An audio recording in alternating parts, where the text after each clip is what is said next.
Hey everyone, so I was going to do this video on cleaning out the ducts for your lint, for your dryer lint. Not like the standard one on the side of your house, but one that I have up in the attic of my townhouse that goes out of the actual roof. The vent is on the roof.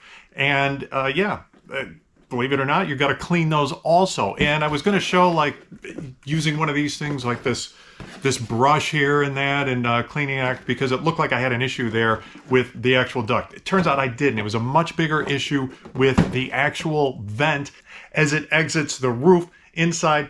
It turned into way more than just brush cleaning. I actually don't even really cover the brush cleaning because it almost wasn't needed at all. What was needed was a bunch of other things. But this video is going to show you that you do need to check your dryer lint vents, even if they're up in the attic, and maybe especially if they're up in the attic, because it could potentially cause a lot more damage that you're not seeing. At least the one in the house, you have some other ways to see it. And one of the easiest ways is to, get on the side of your house and check the actual vent on the side, see if it's clogged up or not. Or inside your house, maybe in the basement or somewhere, you could see the duct and inspect it that way. So this video is going to show the potential damage and how I was able to fix it. I'll have some links below on some kits like this from Amazon that work really well. And also, please like and subscribe. Thanks. Hey everyone, in the attic today, trying to fix this. It's already done. Job is complete. Way better, not perfect, but way better than it was before. We had a massive, well, not a massive, we had a really big clog up in here. This is the outside vent, a roof vent for the dryer. Even under normal circumstances, this thing is going to clog up eventually, just like any kind of dryer vent outside your house, side of the house, like my other house. It has a vent on the side wall, and even that will clog up eventually. These ducts fill up, air stops flowing as rapidly, which means the lint isn't flowing as rapidly, meaning it's eventually going to stick to the sides of this, slowing everything down. By the time it gets to the vent, tries to make another turn, you got to have it screened off a little bit to keep animals and things like that out. Clogs up, okay? It clogs up. And it's not that bad when it's on the side of your house, but when it's on the roof like this, yeah, it's a pain, all right? You're not going to climb up on your roof to get this, so you got to come up into the attic, take this down, and see what's going on. And this was really bad because the roof was redone here, and they didn't put the vent directly over the, the roof vent outside. They didn't put it directly over where the vent, where these ducts come out. So I'll show some video now of, you'll see it's just offset, and all kinds of lint and everything was getting stuck in there. And it's not just the lint, it's the warm, moist air from the dryer coming out here, and it messed up the wood. I'll show you that. It's pretty bad. It's not bad enough where I've got to like have a roofer come out and replace all this, because that would be a complete nightmare. But in a few years, yeah, definitely would have had to have a roofer come out here and replace this, the actual roof, not the shingles and the tar paper stuff and that, but like this, okay? That would suck so bad.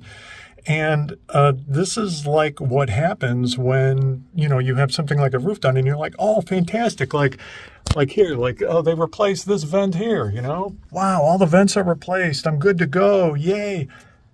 No, they screwed this up just a little bit, just off by like a couple inches or so, and it screws all this up. Anyway, let me show you what it looks like done. All right, so what I did was I had to chop the corners off of this thing, and I've only got two hands here, and I got to hold the camera with one of them, but see these nails here? Yeah, so since I moved this, all right, so what I did was put some sheet metal in there. I took a 4-inch duct, kind of a connector thing, chopped it because it was a little bit too wide, and I'm using that, as you can see, to put a big extension on the end of this. And I've got to finish putting the tape in there because you can see that transition would just collect a lot of lint. So I'm using the aluminum tape to make that transition a lot smoother. Yeah, so this is extended a lot further out. Let me show you here what I did. So this opening is now, if I get straight underneath it, you could see you got a nice straight shot out. So I'm not going to get any more of the lint buildup around here. And God, this sucks because this is kind of like rotted out. So yeah, this really sucks. But, you know, what am I going to do? Go up on the roof, replace all this wood, and roofing and shingling? No, I'm not. But yeah, this really bums me out. But this is the kind of damage that can happen when you let water and, well, in this case, steam, moisture from the dryer get around. Let me show some of this. This is the vent opening. This is the flap, and you can see it actually flaps now. Before it was all clogged up from, I keep getting in the light, it was all clogged up from the sides here being covered in lint, and you can see there's still some lint up there. Man, as much as I try to get all of that out, there's still some up there. But yeah, this door works way better now. You can see there's a lot less lint. It was all around here, all built up in here, everywhere. This is all like still kind of wet. I mean, a lot of this will dry out, but still kind of rotted. But again, you know, you've got a lot of roof, you know, like this paper. Aside from the shingles, there's the tar paper and everything in there. And if they did the roof right, I shouldn't be getting any leaks in here because of this anyway. So without the extension on the back, the air, sure, it would have a lot closer shot, and it would probably mostly blow up here, but there's still like a lot of turbulence because it was basically, you know, the air would start blowing from this point on, and I didn't want that. So that's what I put that extension on there, which should shoot the air up above this ring and give it a much cleaner shot out. So let me see if I can show you what that looks like. Okay, you can see up there, it's not touching the door. I don't want that. But it's, you know, whatever, 1/4 inch, 1/2 inch away. So it should just shoot straight out there now and be much cleaner. Yeah, let me get all the ductwork back in action, finish taping this up. All right, so check this out. Way, way smoother, straight up into the roof. And much, much better, way cleaner. Now I've just got to get the elbow on there.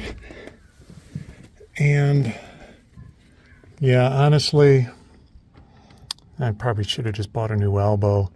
It's not that important, really. I mean, I can clean this out. I'll clean it out. I've got a brush. And put all the ducting back. The ducting is actually pretty clean. It's just this was a huge mess and a massive restriction.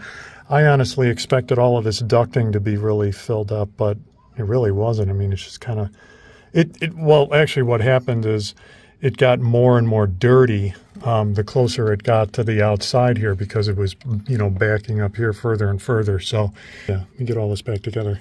All right, here's something I really don't like. See how this is on the outside of that? No, the piano is not a soundtrack for this, but see what happens? All that lint is going to get blown into that opening there. Not the opening we want it to go in, but everywhere else. So if this was a new elbow, I might just tape that up. Since it's not and it's all dirty, that tape isn't going to stick very well. Oh man, I didn't want to have to deal with this, something like this right now. It's getting late. What I might do now is cut this and insert it inside of here. Yeah, I might just do that because I don't like that. I don't like that at all. All right, so this is going to flow way better. We don't have anything, while it's not a super smooth transition there, it's not one that's in like direct opposition. So yeah, it's better. Not perfect, not ideal, but I'm kind of working with what I've got here, and it's getting kind of late at night. So I'm just going to get the rest of the ducting on, but I wanted to show that. You're already kind of seeing it, but I'll go through what I did here to make this much, much better. But this is it. Goes down to the dryer right there. So it's not a really long run here at all. The dryer, again, it's right down there. So this isn't a long run at all, which is nice. But still, this is something you got to watch for. So check this out. It's always when your dryer stops drying its clothes quickly. This is something that you need to check. I checked all of these ducts here, and they weren't that dirty. It was all up there, which kind of surprised me. I thought for sure it was in, right outside the dryer. There's a, you have to put a flex hose in there because this dryer has to move in and out. It's in a tight closet, so you need a flex hose so you can pull this thing all the way out. And flex hoses are just not good. They end up with these kind of sharper bends in them and everything like that. So I thought for sure that's where the main buildup was, but it wasn't. It turned out to be up here. So check it out. Hopefully you will learn something from this, from me. But yeah, don't let this happen to you, because you could actually ruin your roof. I mean, this is crazy. And then you know how expensive that would be? Yeah, real expensive. All right, check it out.